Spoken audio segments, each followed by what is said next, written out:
Semoga dengan ringan lisan kita ini bersolawat, kita mendapatkan syafaat di yaumil akhir kelak. Ada satu hadis yang membahagiakan bagi kita umat Rasulullah SAW. Ini hadis riwayat Ahmad dari Anas bin Malik. Rasulullah SAW berkata, sungguh beruntung orang yang beriman kepadaku dan melihat aku. Beruntungnya satu kali, kata Rasulullah. Jadi Rasulullah nih untuk para sahabat nih Pak ya. Jadi kalian beruntung, kalian melihat aku, kemudian kalian beriman kepada aku. Tapi untung kalian cuma satu kali. Sungguh beruntung pula orang yang beriman kepadaku, padahal dia tidak pernah melihat aku. Untungnya 7 kali. Inilah yang kita dapatkan Bu. Berjumpa Rasulullah tidak pernah, tapi kita beriman kepada Rasulullah. Itu yang untungnya 7 kali. Kalau kita menjalankan pula seperti itu. Karena kata Rasulullah dalam hadis lain juga, sehebat apapun umat di masa yang akan datang beribadah, nilainya sama dengan tidurnya sahabatku. Itu pula Pak. Karena memang kalau para sahabat itu Bu, begitu apa yang disampaikan Rasulullah, mereka dengar, mereka taat. Kalau kita sekarang nih sholat rajin, gunjing rajin, ngolah orang rajin, ada yang mau ngikut, jadi susah juga dapat untung 7 kali itu. Karena Bu, kalau Rasulullah tuh hanya diutus untuk memerintahkan sholat, puasa, zakat, haji, saya yakin orang Quraisy tidak ada yang memerangi Rasulullah. Yang membuat Rasulullah itu diperangi karena Islam ini banyak hal di masa jahiliyah itu yang mereka rubah jadinya. Tidak boleh jahat sama tetangga, tidak boleh ini mobil parkir rumah tetangganya. Dan payahlah orang keluar dibuatnya sholat rajin. Nanti yang sehalus-halus seperti itu tuh lah Bu. Ada masjid Bu yang ramai mobil, senang hati saya Pak. Rupa mobil perumahan situ Pak, orang tidak ada ke masjid Pak. Numpang parkir di masjid. Jadi susah juga untuk kita dapat untung 7 kali ini. Karena disebabkan kita beriman kepada Rasulullah, tapi belum tentulah kita mau menjalankannya. Yang berutang tidak bayar banyak juga. Yang sudah nerima arisan sudah itu tidak muncul-muncul lagi, ya banyak juga. Itulah Pak, susah Pak. Yang egonya tinggi, Rasulullah menyuruh pemaaf, penyabar, bersifat adil. Ini ngeri Bu, keras. Tidak bisa dinasehati, tidak bisa terima kalau misalnya diarahkan. Sementara kalau ke masjid udah rajin. Jadi ini kalau mau untung 7 kali itu udahlah. Macam Bapak Ibu ini sering hadir pengajian. Paling tidak bisa masuk 130% aja jadilah Pak. Cuman memang Bu, ada juga kecewanya saya kadang. Memang betul kata orang, kalau pergi pengajian ini bawa akal, bawa hati. Karena ada ibu-ibu nih Pak, ke masjid paling awal, pulang paling terakhir. Jadi dia ada karena tanahnya lumayan luas di depan, dibikinnya lah kios, disewakan. Kebetulan yang nyewa ini saya kenal. Jadi suatu ketika saya mampirlah ke tempat kawan ini. Nampak saya ada sup sudah berbuih Bu.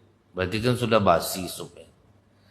Saya bilang mubazir Bapak nih Pak, sup sampai berbuih macam. Itulah kelakuan Bu Hajah yang punya toko nih Ustaz. Udah basi makanan baru dikasihnya saya. Saya karena nyewa, saya terima aja, nanti saya buang juga. Ke masjid tanggung rajinnya itu tak pengajian paling aktif. Tapi Ustaz jahat, minta apapun makanan basi baru diantarnya ke saya. Itulah kurang ajar ya dia. Bisa saya dapat mangga ini Ustaz, tapi saya yang manjat. Disuruh manjat Bu, dapat nanti sebiji. Saya kan sebetulnya tidak butuh saya mangga, cuman saya nyewa Ustaz. Nanti marahlah dia. Jadi tidak menjamin Bu. Ada lagi dulu Bu ya, pengajian kemana-mana Bu, wirid permata kelurahan, permata kecamatan, apa segala macam lah Pak. Pokok segala wirid ini diikutnya.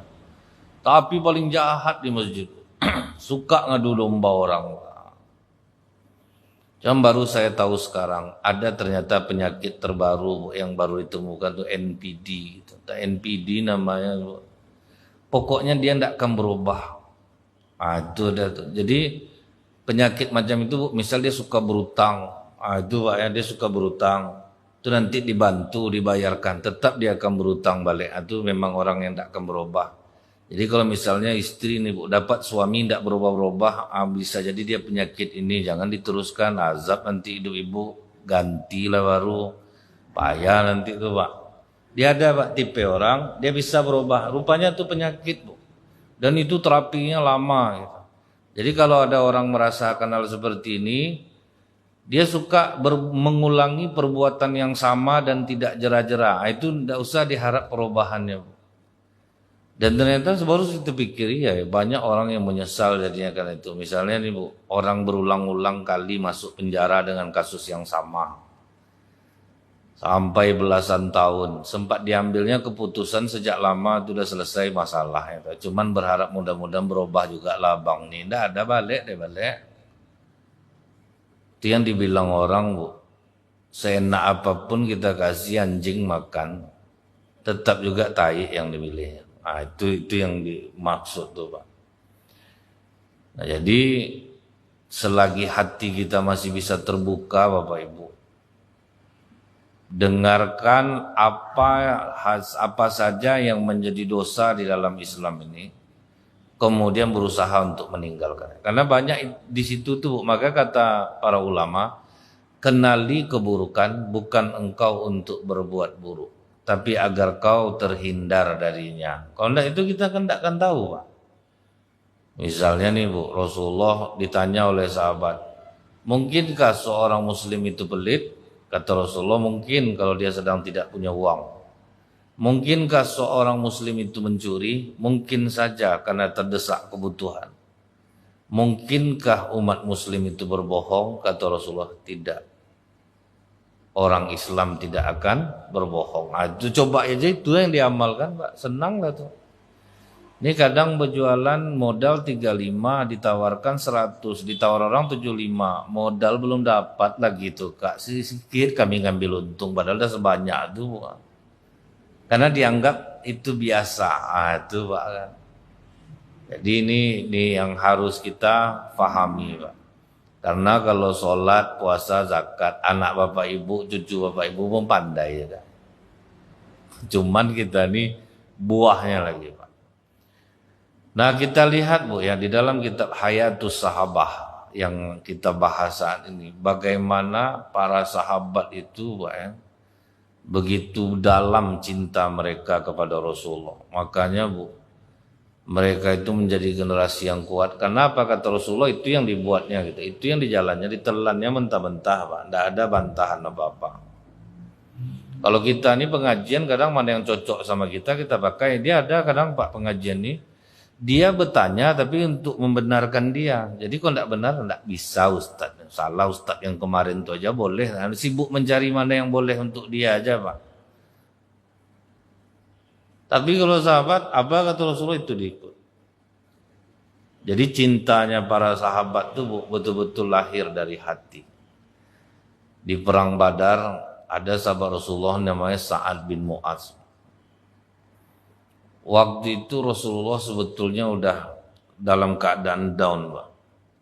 Apa mungkin nih umat Islam yang baru 2 tahun mau diajak ikut perang. Sa'ad bin Mu'adz inilah tampil meyakini Rasulullah. Meyakinkan Rasulullah. Ya Rasulullah, kami ini bukan umat Nabi Musa. Yang ketika diajak berperang mereka berkata, berangkatlah engkau bersama Tuhanmu Musa, kami menunggu di sini. Itu mental orang Yahudi itu Bu. Tiba giliran yang enak, mau dia. Tapi kalau giliran perang Pak, pergilah kau sama Tuhan, kami nunggu di sini. Tapi kami ini umat kau ya Rasulullah. Kemanapun kau mengajak kami, sekalipun mati kelaparan, kami mau asal kami bersamamu. Itulah kesetiaan sahabat. Kita ini kan masih ada juga kadang mental-mental Yahudinya Pak. Kalau menguntungkan rasanya ke masjid datang. Tapi kalau tidak menguntungkan ke masjid macam itikaf tidak dapat nasi Pak. Itu ribut. Pokoknya apa-apa yang menguntungkan lah mau ke masjid.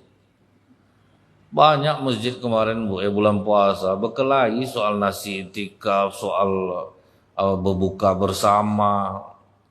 Dia dicarinya mana yang menguntungkan dia aja Pak. Tiba gotong royong tidak ada muncul Bu. Tapi kalau yang pemberian sembako, santunan anak yatim barulah nampak ibu nih ke masjid Bu. Miring-miring lah pakai jilbab tuh nampak tak pernah ke masjidnya dia karena ada anak yatim kan. Kalau tidak nanti tidak disantuni baru datang Bu. Jadi kadang kita ini kalau menguntungkan untuk dunia kita mau. Tapi kalau menguntungkan akhirat kita ragu. Nah para sahabat tidak ada sistem seperti itu Pak. Mati kelaparan asal kami bersamamu, kami ikut ya Rasul. Itu yang betul dari hati. Apapun yang terjadi kita akan selalu bersama. Itu tibanya itu Pak. Sempat ini dipraktekkan dalam masyarakat Bu. Begitu pemimpin sudah kita angkat. Jadi ketua RW, jadi ketua RT, jadi ketua masjid. Coba kita sami'na wa ata'na aja Pak. Bantu dengan doa, bantu dengan wah pokok aman lah Pak.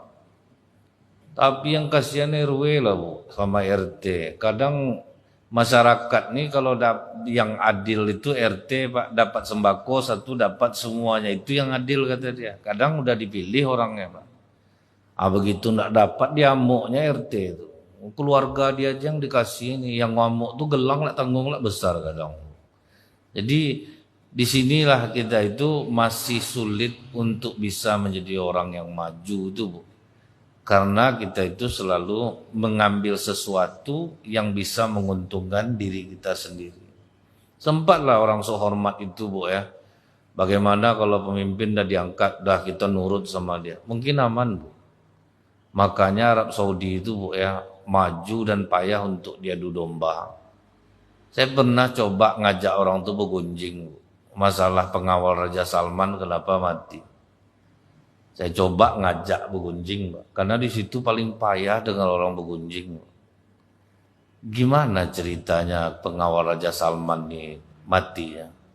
Mereka justru menjawab dengan hujanan doa, Pak. Dia orang baik, semoga Allah memasukkannya ke dalam surga. Besar jasanya, dia kawal raja kami. Tidak ada buruknya Pak. Malah yang memburuk-burukkan Arab Saudi itu netizen Indonesia ya Pak. Orang sana tidak mau. Doa aja yang terucap. Kalau kita tuh dia gimana ceritanya? Duduklah kau dulu biar Bu ceritakan. Buat teh lah kita ya. Masalahnya agak panjang. Bikinlah teh panas Pak. Susah Pak. Gimana coba tuh? Di situ tuh Bu ya, emak-emak marah ke anaknya pun beda Bu. Doa yang keluar, makin bandel anak makin bagus doanya. Jadi kalau doa emak-emak sana untuk anak laki-lakinya kalau nakal ya Allah jadikanlah anakku imam Masjidil Haram. Itu berarti udah kesal kali itu doa yang keluar. Kalau kita pulang kau mati kau mau buat tengok lah kau melawan kau ya. Aku lado mulut kau tuh nanti tengok kau. Itu yang keluar Bu. Anak setan, datanglah anak tuh berarti maknya setan tambah kuat lah. Awas kau ya. Nah. Jadi itu bedanya Bu ya. Kalau kita ini menjadi orang yang suka mencari kelebihan orang lain, mencari kebaikan orang lain. Ya kalau buruk orang dikaji Pak, siapa orang yang sempurna di dunia ini? Macam kami ini parah juga keburukan. Ini Allah aja menutup nih Pak. Sesekali Allah membukakan borok ustadz nih, parah-parah Pak. Kalau udah Allah membukakan, enggak juga ustadz nih berubah-ubah dia. Dibukakan oleh Allah. Parah-parah kan kejadiannya Pak. Ada ustadz sedang ceramah ditangkap polisi Bu. Akhirnya baru ketahuan mencabuli santrinya. Itu kalau Allah sudah membuka tuh Pak. Kalau ceramah bolehlah dalil aja yang keluar rupanya sekali dibuka kan Allah kami ini. Parah-parah juga rupa lebih parah pada orang biasa. Jadi kalau kekurangan yang kita kaji pasti apa? Nah, kelebihan para sahabat dulu begitu mereka setia, tidak ada dicabut lagi. Tapi ada juga yang berkhianat. Bukan tidak ada lah yang munafik itu yang waktu di perang Uhud tuh. 1.000 tentara Islam 300 membelot semua. Tapi nampak terangnya berbeda langsung. Nah, jadilah orang munafik dia jadi. Nah, orang munafik itu kadang-kadang di tengah-tengah kita pun banyak. Kadang ketua sudah memutuskan sama pengurus. Kurban kita tahun ini misal 2.700.000 rupiah. Setuju Bapak Ibu? Setuju. Itu rapat lah dia balik. Aku tuh lah malas nengok ketua. Tengoklah sapi tulang aja bentuknya. Berapalah harga. Mulai Pak. Akhir sepi lah orang berkurban situ jadinya. Gara-gara mulut dia. Jadi itu hati-hati. Saya pas dengar ibu-ibu tadarus waktu itu Bu. Kan dengar di luar. Digunjingnya kue orang Bu. Nggak usah beli kue di sana lagi kak keras. Sampai ndak berjual beli orang tuh jadinya Pak. Itu ditanya orang yang mana yang di ibu, yang apa itu tuh. Jadi ndak enak kue dah tuh kata ibu-ibu tuh keras panjang Bu. Dia nunggu di giliran dia ngaji digunjingnya kue orang. Kue di sini belinya, di sini belinya. Ndak berjual beli orang dibuatnya. Nah, jadi kalau para sahabat begitu mereka sudah berbaiat, mereka tetap menjadi orang yang penurut. Sampai kata Rasulullah, walaupun suatu saat budak yang memimpin kalian, jangan kalian membantah dia. Sementara kita Pak kuat membantah nih Pak. Ini apalagi nih menjelang tahun 2024 nih perceraian tinggi nih Bu. Karena suami kadang milihnya beda, istri beda, itu mau bercerai dibuatnya itu. Susah untuk setia. Tengok semut Bu ya. Semarah apapun semut, belum pernah semut merah pindah ke semut hitam lagi Bu. Dan gitulah semut hitam Mbak, tidak pernah dia berpindah ke semut merah. Kita nih yang suka pindah-pindah. Nah jadi Bu ya, berusaha mencari kebaikan menurut kepada sesuatu yang telah diputuskan. Walaupun kadang hati kita ini berat. Cobalah ingat Bu. Sewaktu Rasulullah mengajak Abu Bakar dan Umar bermusyawarah, sikap apa yang kita ambil untuk tahanan perang ini? Tahanan perang ada 70 orang. Apa saran kalian kira-kira untuk 70 orang? Kata Abu Bakar, kita bebaskan saja mereka ya Rasulullah, tapi dengan uang jaminan. Yang tinggi pangkatnya kita minta 4.000 dirham. Yang rendah pangkatnya kita minta 1.000 dirham. Oke Abu Bakar. Bagaimana pendapatmu Umar? Kata Umar, matikan aja semua ya Rasulullah. Bunuh semuanya. Ini dedengkot Quraisy ini. Apa kata Rasulullah waktu itu? Maaf Umar. Kalau untuk masalah ini aku lebih cenderung kepada pendapat Abu Bakar Siddiq. Umar tidak ada terkecil hati, tetap sami'na wa ta'na. Apa yang sudah diputuskan Pak, itu yang dia jalani. Macam kita kan pindah masjid nih Pak. Kalau tempat rapat tidak terima, hilang dia dari masjid itu Bu. Sampailah di masjid, tidak tanggung jauhnya Pak. Dibawa istri sama anak sholat sama.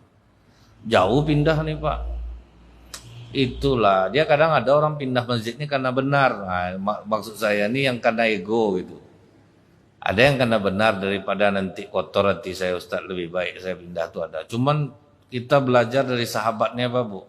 Sekalipun pendapatnya tidak diterima, dia tidak terkecil hati. Nah, itu tuh belajar dewasa ketika pendapat kita tidak diterima orang. Cuman kadang itulah Pak, banyak orang malas ikut rapatnya Pak Bu. Dia pendapat dia aja nanti, tidak ada guna rapat atau ada juga. Gitu. Malas orang rapat jadinya itu ada juga.